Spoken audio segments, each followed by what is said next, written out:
You ask Tiger to solve. This deals with linear equations with one unknown. The final result is x equals 18. Let's solve it step by step. Swap sides. Group all constants on the right side of the equation. Subtract 16 from both sides.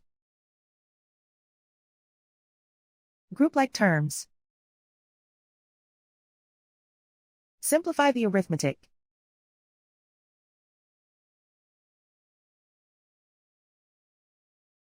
Isolate the x. Divide both sides by 2.5. Simplify the arithmetic.